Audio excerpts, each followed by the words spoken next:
राधे शहर में नौकरी करने वाला एक मॉडर्न ख्याल का लड़का था और आज 5 साल बाद वो अपने साथ काम करने वाली एक लड़की डॉली से शादी करके सीधा अपने गांव वापस आ रहा था और यहीं अपनी सुहाग रात मनाने वाला था। राधे जैसे ही अपने घर पहुंचा तो वहां कोई भी उसका स्वागत करने के लिए नहीं खड़ा था, बल्कि सुनसान सन्नाटा छाया हुआ था। जैसे ही उसने अपने घर का दरवाजा खटखटाया, उसकी मां ने दरवाजा खोल के जल्दी से उसकी बीवी डॉली का हाथ पकड़ा और बोली, डॉली बेटा, जल्दी से ये गहने उतार ले और कपड़े बदल ले। लगना नहीं चाहिए कि आज तेरी सुहाग रात है। और फिर डॉली को एक कमरे में बंद कर दिया। राधे हैरान परेशान सा खड़ा सोचता रहा कि आखिर माँ को क्या हो गया है। फोन पर तो बहुत खुश थी मेरी शादी के लिए, लेकिन घर पर सब कुछ बदला बदला सा था। अरे देवर जी, इतने उतावले मत बनो। बस आज रात की तो बात है, कल दिन में मना लेना सुहाग दिन। क्या फर्क पड़ता है, रात हो या दिन। हाँ? अरे भाभी, मैं क्यों मनाऊंगा सुहाग दिन? मैं तो सुहाग रात ही मनाऊंगा। मैं आखिर अपनी बीवी को यहाँ इस गांव में क्यों लेके आया हूँ? इसीलिए तो लाया हूँ ताकि वो आप सबसे मिल सके और मैं बढ़िया सुहाग रात मना सकूं अपने गांव में। मुझे नहीं जाना कहीं बाहर सुहाग रात के लिए। देवर जी, तुमने हमारी बात नहीं मानी और यहाँ आ गए। तुम्हें डॉली को लेकर यहाँ नहीं आना चाहिए था। आना ही था तो कुछ दिन साथ रहकर आते। लेकिन क्यों भाभी? आखिर ये मेरा घर है और डॉली भी चाहती थी कि हम हमारी नई जिंदगी की शुरुआत यहीं से करें। तभी राधे की माँ वहाँ आ गई। बहू, जा करके डॉली को खाना खिला दे और उसे सारी बात समझा देना। और राधे, तू भी जा, कपड़े बदल कर सो जा। अब जो बात होगी कल ही होगी। आखिर ये लोग ऐसा अजीब व्यवहार क्यों कर रहे हैं? और मैं भला अपनी बीवी से क्यों दूर रहूं? जिसे जो सोचना है सोचो। जैसे ही सब सो जाएंगे मैं तो डॉली के पास जाऊंगा ही जाऊंगा। डॉली, तुम बुरा मत मानना। हम सब बहुत खुश हैं तुम्हें पाकर, लेकिन हम सब मजबूर हैं अपनी खुशी दबाने को, वरना राधे की जान खतरे में पड़ जाएगी। क्या मतलब? और राधे की जान क्यों खतरे में आएगी भला? तुम शहर की लड़की हो डॉली, तुमको मेरी बात पर यकीन नहीं होगा, लेकिन इस गांव में एक सुहागन चुड़ैल का साया मंडरा रहा है। इसीलिए इस गांव का कोई भी इंसान इस गांव में अपनी सुहाग रात नहीं मनाता। अपनी शादी की पहली रात गांव से बाहर रहने के बाद ही लोग गांव में आते हैं। लेकिन राधे तुम्हें शादी के बाद सीधा यहीं ले आया, इसीलिए हम ये सब करवा रहे हैं तुम लोगों से। भाभी की बात सुनकर डॉली जोर जोर से हंसने लगी। अरे भाभी, ये क्या मजाक कर रही हैं आप? भूत प्रेत चुड़ैल ये सब कुछ नहीं होता, ये सब वहम होता है, वहम। और वैसे भी ना, मैं इन सब में नहीं मानती और ना ही राधे मानता है, इसीलिए हमें इन सब से कोई फर्क नहीं पड़ता। कैसी बातें कर रही हो आप आज के जमाने में? राधे की माँ, जो दरवाजे से इन लोगों की बात सुन रही थी, वो नाराज होते हुए बोली, नहीं बहू, तू भले ही नहीं मानती, लेकिन हम तो मानते हैं। इसीलिए जैसा हम कह रहे हैं वैसा कर, वरना हमारा राधे जिंदा नहीं बचेगा। लेकिन क्यों, ये तो बताइए। राधे की माँ याद करती हुई बोली, बात तब की है जब राधे शहर में नई नई नौकरी करने गया था। राधे को शहर जाकर 6 महीने हुए थे। उसके बाद इस गांव में गांव के मुखिया चौधरी साहब के बेटे निक्कू की शादी हुई। उसके बाद ही ये सब शुरू हुआ। उनका छोटा बेटा निक्कू बहुत अय्याश और शराबी हुआ करता था। उन लोगों ने निक्कू को समझाने बुझाने की बहुत कोशिश की, लेकिन जब निक्कू नहीं सुधरा तो उन्होंने सोचा कि इसकी शादी करवा देते हैं। शादी के बाद सब ठीक हो जाएगा। लेकिन चौधरी के बेटे के बारे में आसपास के गांव में सबको मालूम था, इसीलिए किसी भी अच्छे परिवार में निक्कू की शादी नहीं हो पाई। इसीलिए मुखिया जी ने एक गरीब लड़की सुखिया से अपने बेटे की शादी करवा दी। क्योंकि ये शादी निक्कू की मर्जी के खिलाफ थी, वो शादी से बहुत गुस्सा था।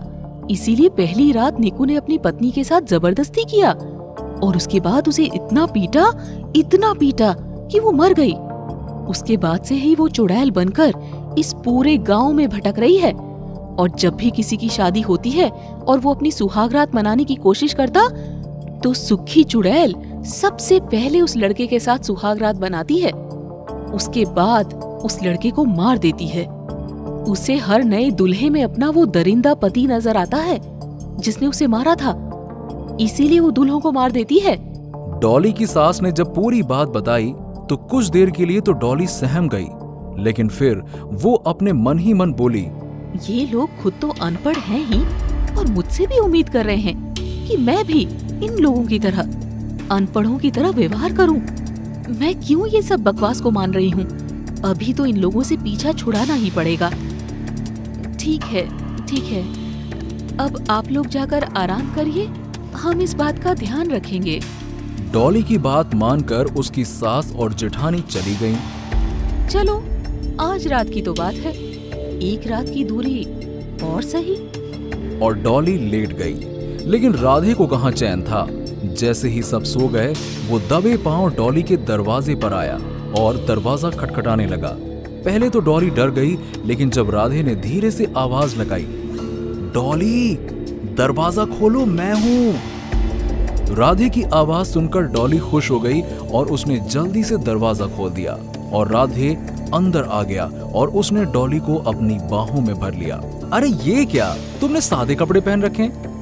यार, आज हमारी सुहाग रात है और तुम तैयार भी नहीं हो। राधे, तुम्हारी माँ और भाभी ने जो कहा, उसके बाद मुझे लगता है कि हमें एक रात और दूर रहना चाहिए। अरे यार, बिल्कुल नहीं, मैं नहीं मानता इन सब बातों को। तुम जल्दी से तैयार हो जाओ, तब तक मैं तुम्हारा इंतजार करता हूँ। राधे की जिद पर डॉली तैयार होने के लिए बाथरूम में चली गई।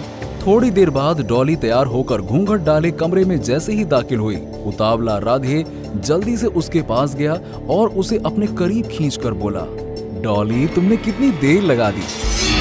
मैं कितनी बेताबी से तुम्हारा इंतजार कर रहा था। चलो अब आ भी जाओ। राधे के इतना कहते ही डॉली ने अपना घूंघट उठाया। मैं भी कितने महीनों से किसी दूल्हे का इंतजार कर रही थी।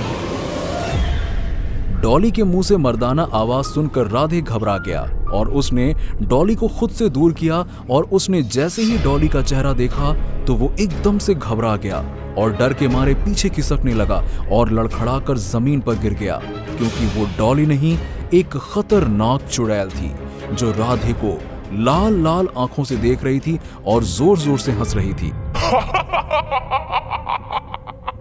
आओ आओ ना, मनाओ सुहाग रात। नहीं नहीं नहीं, मुझे नहीं मनाना, मुझे जाने दो, अरे मुझे जाने दो।